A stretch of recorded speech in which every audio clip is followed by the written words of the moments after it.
In the name of the Father, and of the Son, and of the Holy Spirit. Amen. From the moment I got here, many people have just been begging for dirt on Father Dan.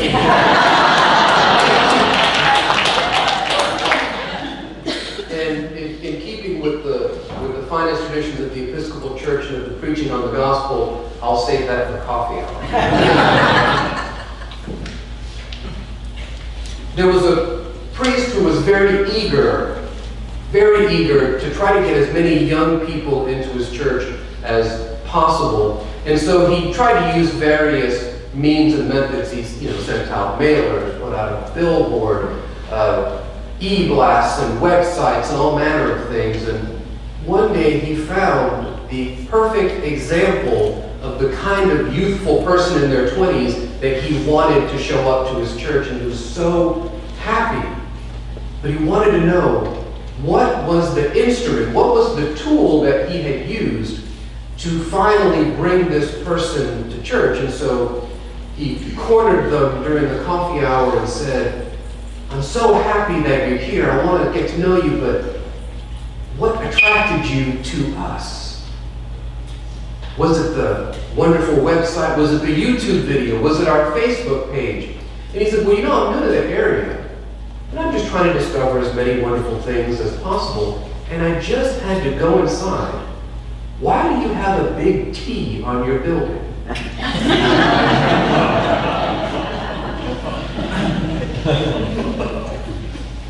I say that, of course, tongue-in-cheek, but there's an increasing secularity to our culture. There's an increasing lack of knowledge of all things Christian.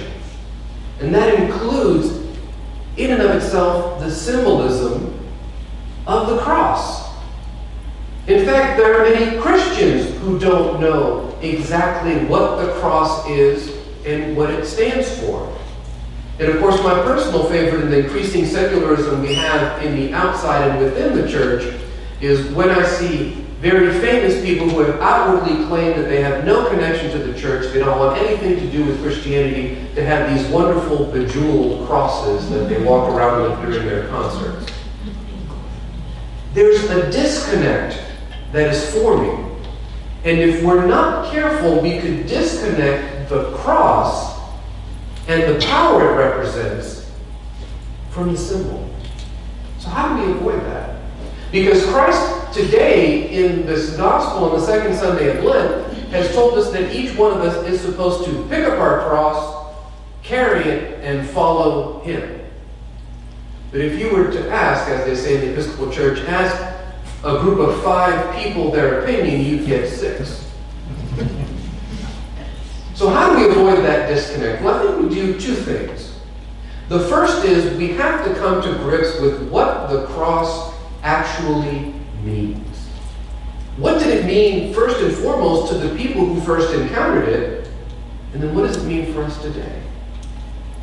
For the Jew living in Jesus' time, the cross was a horrific instrument of torture and murder and terror. It was meant not only to destroy the person physically, but to humiliate that person and to destroy them spiritually. It was also a warning to anybody who followed, kind of in big exclamation point signs saying, "Do not follow this guy. You will end up the same way." And of course, they were crucifying people long before Jesus came onto the scene. And so if that's the symbolism, we have to make sure that we understand the horrific nature of what the cross represented to the people who first encountered it. Does anybody here know during Lent what is the least attended service that takes place during Lent? Anybody want to make a guess? Well, the Stage of the Cross is a good one. That's good. Good Friday. And the most attended, of course, comes at the end, Easter Sunday.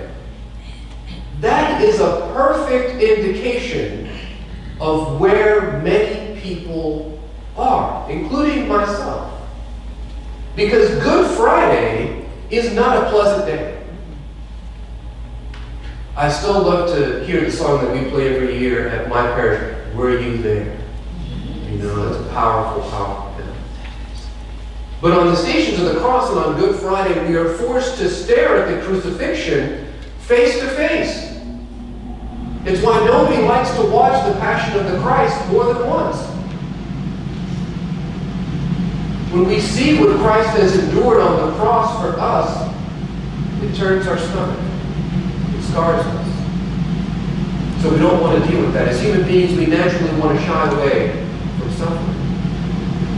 But we cannot truly appreciate that Easter morning. We cannot truly appreciate the resurrection if we haven't seen the crucifixion. You know, there's a parish that I know, not my diocese, not your diocese in other words, that they just said, well, let's just skip Lent this year.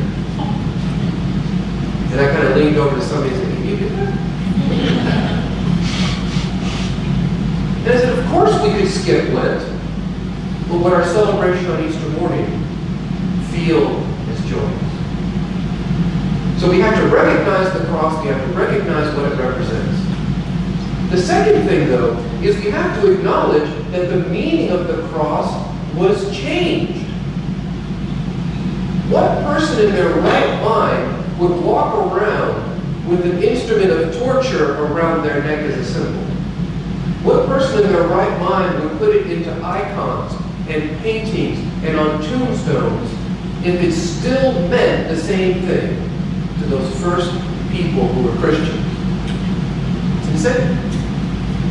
But if the cross means something transformative, if the cross means something that is a gateway to eternal life and resurrection, then of course we lift high the cross.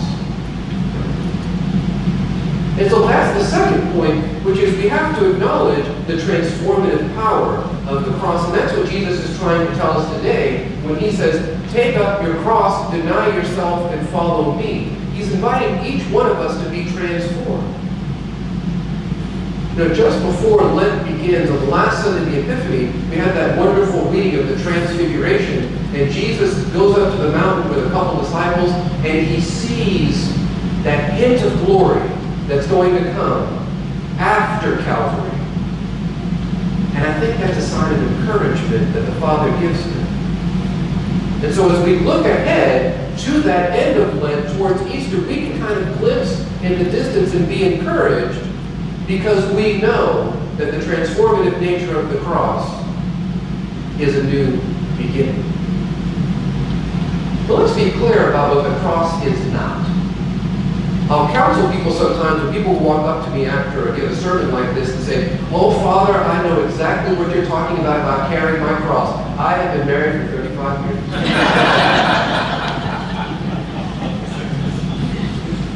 And I tell them, you're very close. You're close, but it's not what it is. Carrying our cross does not mean enduring a disease or a spouse or a job that we don't like. Those things can be transformative for us if we suffer and join that suffering to Christ, but that's not what Christ meant. He meant whatever's going to take us to deny ourselves and move towards the resurrection. And yesterday we talked exactly about that during our quiet day on Christian mercy. Because Christian mercy is about denying ourselves and serving others. It's asking not what do I need, but what does this person who I may not even know need? What does this person who I may never have even met, who is in the gutter or suffering, what do they need? How would Christ serve them? And when we stop thinking about ourselves and we begin to deny ourselves, that's when we're taking up our cross.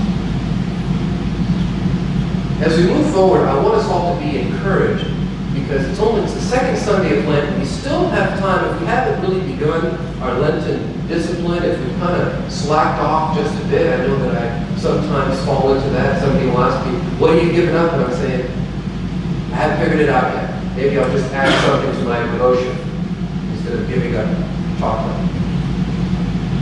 But we should be encouraged because The moment we take up our cross and we begin to follow Jesus, and we see in the distance Calvary, and we know that the resurrection is on the other side, then we can take hope. Because one day we will lay down our cross. One day it will stop breaking our shoulder. One day it will stop cutting into our skin. One day we will be glorified just like Him. But first, we have to take up our cross, walk with Him daily, and show mercy to others.